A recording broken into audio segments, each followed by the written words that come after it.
নমস্কার, আমার নাম ডাক্তার পুরুধবন। এই ভিডিওতে আমরা স্টিফনেসের সম্পর্কে কথা বলতে যাচ্ছি। দৃঢ়তা এক প্রাসাদের জন্য একটি বড় সমস্যা এবং কঠোরতা প্রাসাদে আসে হাতে থাকলেই হচ্ছে।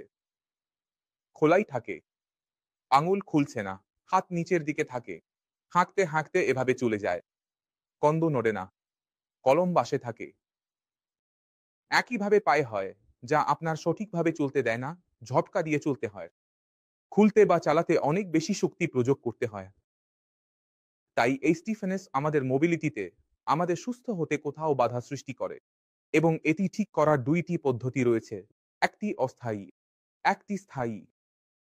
প্রথমে আমরা অস্থায়ী পদ্ধতির দিকে যাব, যাতে আমাদের স্টিফনেস থেকে কিছু আরাম পাওয়া যায়। তাহলে আপনি আপনার পেশিগুলোকে রিল্যাক্স করবেন। এখন আপনি কিভাবে এটি করতে পারেন? যদি এটি রিল্যাক্স হয়ে যায়, অস্থায়ী হয়, আরাম হয়, গরম করে নেন, তাও পেশি রিল্যাক্স হয়ে যায়। একইভাবে এমন কিছু ওষুধও আসে যেগুলো আমরা অস্থায়ী ভিত্তিতে ব্যবহার করে পেশিকে রিল্যাক্স করতে পারি, যেমন ব্যাকট্রফ আসে। যদি আপনি এটি খান তাহলে এটি অস্থায়ীভাবে আরাম দেয়। আপনি একটি ট্যাবলেট খেয়েছেন, পেশিগুলি নরম হয়ে যাবে, যেমনই ওষুধের প্রভাব শেষ হবে পেশি আবার সেই অবস্থায় চলে যাবে। তাই আমাদের এই সমাধানটি কাজ করে না। আমাদের এমন একটি চিকিৎসার প্রয়োজন যা স্থায়ীভাবে কাজ করে। এখন কম বুঝতে হলে আপনাকে বুঝতে হবে যে স্টিফনেস কেন হচ্ছে। যখন মস্তিষ্কে কখনো ক্ষতি হয় ক্লট বা স্নায়ু ফেটে যাওয়ার কারণে, তখন মস্তিষ্কের পেশির সাথে যে সংযোগ রয়েছে তা শেষ হয়ে যায় এবং যখন পেশির মস্তিষ্কের সাথে সংযোগ শেষ হয়ে যায়, তখন স্বাভাবিকভাবে শরীরের ভিতরের পেশিগুলি তাদের প্রতিরক্ষামূলক অবস্থানে চলে আসে। এখন আমার হাত এমন ভাবে আছে যে এটি যে কোনো জিনিসে আটকে যায়। যদি আমি চাই যে আমার হাত চলতে থাকুক, বসে না থাকুক, তাহলে কি হবে? আমার এই পেশিগুলি ভিতরে যাবে, এটি আমার কি হবে? প্রতিরক্ষামূলক অবস্থান হবে, আমাকে চলতে বাধা দেবে না। এই কারণেই আমরা দেখি যে যখন কারো প্যারালিসিস হয়, মস্তিষ্কের পেশির সংযোগ শেষ হয়ে যায়, পেশিগুলি সংকুচিত হয়ে ভিতরের দিকে চলে আসে। এখন এই স্টিফনেসকে ভাঙা খুব জরুরি। স্টিফনেস ভাঙবে না ততক্ষণ রোগীর ব্যথা শেষ হবে না। না, যদি আমরা হাতটি খুলে দিই, রোগীকে ব্যথা হচ্ছে। যদি পেশিগুলি পুরোপুরি খুলে না যায়, তাহলে গতিও আসবে না, পরিসরও আসবে না। এখন এটি স্থায়ীভাবে কিভাবে শেষ করা যায়? তাহলে সমস্যাতেই সমাধান লুকিয়ে আছে। সমস্যা কি ছিল? যে সংযোগ মস্তিষ্কের পেশির সাথে চলে গেছে, যদি আমরা কোনো ব্রিকি সংযোগ পেশির সাথে আবার তৈরি করি, তাহলে কি ফলাফল হবে? রিল্যাক্সেশন বুঝতে হবে। এখন ব্রেইনের ভিতরে যে ক্ষতি হয়েছে, এখন আমাদের এর উপর কাজ করতে হবে। আপনি কিভাবে কাজ করবেন তা হলো নিউ পাসিনিউরাল পাসিটি। আমি আমার এই চ্যানেলে এবং ভিডিওতে অনেক কিছু করেছি। আমি চাই যে এটি আজ ব্যাখ্যা করার আগে আমি আপনাকে একটি ছোট ক্লিপ দেখাই। তাহলে আপনি একটি ক্লিপ দেখেছেন, আপনি কি বুঝেছেন? এটি কি ঘটছিল?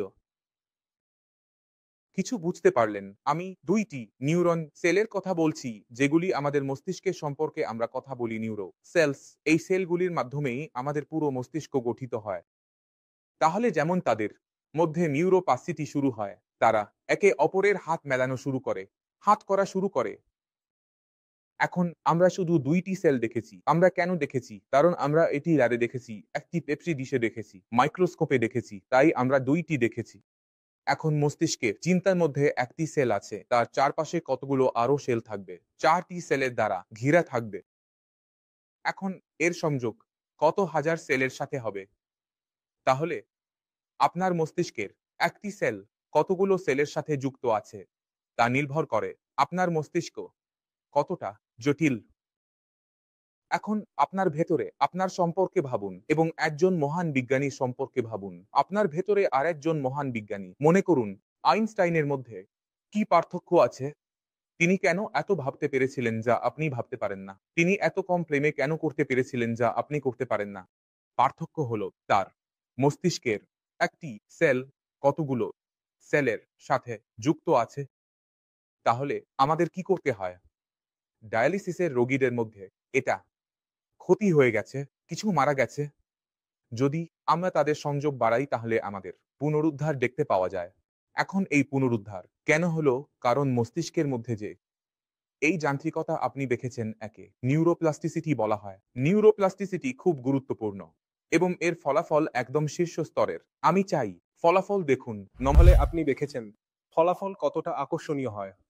যেখানে আপনি মনে করেন যে আপনি আশা হারাতে শুরু করছেন, যেখানে আপনি মনে করেন আপনার নিউরোপ্লাসিটি ঠিক হতে পারে না, সেখানে এটি নিউরোপ্লাস্টিসিটি ফলাফল।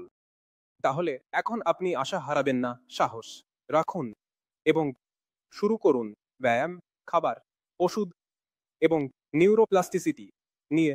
তাহলে যেমন এই রোগীদের ফলাফল হয়েছে তেমনই আপনারাও পাবেন। তবুও আপনি যদি কিছু জানতে চান তাহলে স্বাগতম, আপনি আমার সাথে এসে দেখা করতে পারেন। পুরো টিম আছে, আপনি তাদের সাথে কথা বলতে পারেন। এর সাথে আপনার হাঁটার অনুমতি চাইব। পরবর্তী ভিডিওতে দেখা হবে, ততক্ষণ পর্যন্ত নমস্কার।